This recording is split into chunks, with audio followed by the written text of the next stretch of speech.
In this video, I'm going to demonstrate a reverse lunge. Now, this is the variation of a lunge that I tend to use, whether it's training clients or even for myself. I do these a lot.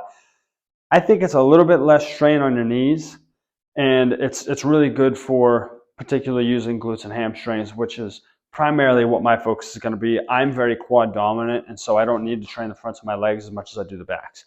All of that being said, forward lunges, front lunges, walking lunges, don't be afraid of them, but just, again, each situation, each person is situationally dependent. That was a huge tangent that wasn't necessary. I got to work on that. Anyway, a reverse lunge. What is it? Think of a lunge, but instead of stepping forward, we're reversing it, right? We're stepping back. So I'm just going to put one toe behind me, plant that toe, drop the knee down to the floor, my front foot staying flat, pushing it down, coming back up. If we're alternating of the legs, same thing. My front foot staying flat, knees touching the ground. I'm pushing and coming up. Now, I want you guys to watch the angle of my front shin whenever I do these, okay? Because this becomes very important here, and this is a good way to think about how far back you should step. So watch my front shin after I do a few reps here. I wish I could have you guys answer questions about this while I'm doing it. So if you were paying attention, you would see that my front shin is angled forward. It's not straight up and down. It's certainly not angled back. What that is indicating is that when I step back here, this foot shifts my body's center of gravity back. So the only way that I can return to the starting position, I have to go up, yes, but I need to go forward. That shin angle dictates the direction that my body needs to move.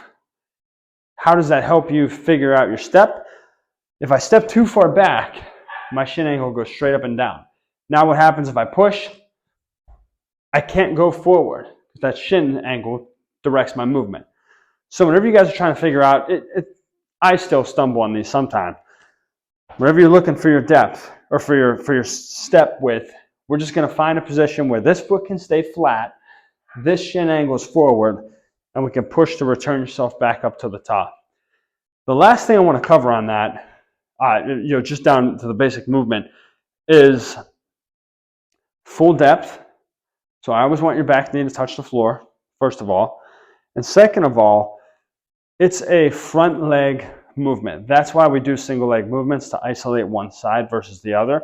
So something that's very easy to fall into on these is you step back, you fall, and then you push off that back toe to come back up. Well, why don't I just do a squat like I normally would? So imagine that this foot isn't even touching the ground. So it's back there, but it's just stabilizing. This is my working leg. So I'm putting all of my force directed into that to pull me back up to the top. I've even done these where I have a pad sitting on the floor behind me, and I might step back and try not to even use my toe. I hope you guys can't hear my dog barking upstairs. Just to really emphasize that front leg. That's reverse lunge without any assistance. Now, a way that you can regress that a little bit, maybe you're a little bit off balance, still not quite strong enough to handle that single leg movement. I like to incorporate TRX handles, or in this case, gymnastics rings, which are a marketplace find for me that was clutch. Holding these rings, these are, like we said before, we like safety nets, right? So this is our safety net that is going to help us not lose our balance on our lunges. So I'm just holding these, stepping back, not really trying to use them, right? But they're just something that maybe I step back and I'm falling. I can hold myself up with these. Or maybe I'm just having a hard time getting up out of this lunge. I'm tired. I can give myself a little pull, just enough to get me back up to my position. So I think this is a great way to regress your lunges, to make them just a little bit easier without too much help.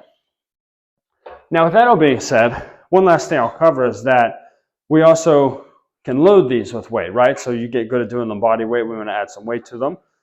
you could do it with a barbell on your back, right? On your shoulders like a squat, just stepping back here, which is a pretty advanced movement, but doable. We could do it with one dumbbell, in which case I might hold it on the side of the leg that's stepping back. That way this leg can move freely and it just kind of stays out of the way. And then we could say the same for two dumbbells. And in that case, I might just keep them at my sides, step back, and back up. So guys, that is a reverse lunge, as well as some regressions and progressions for it.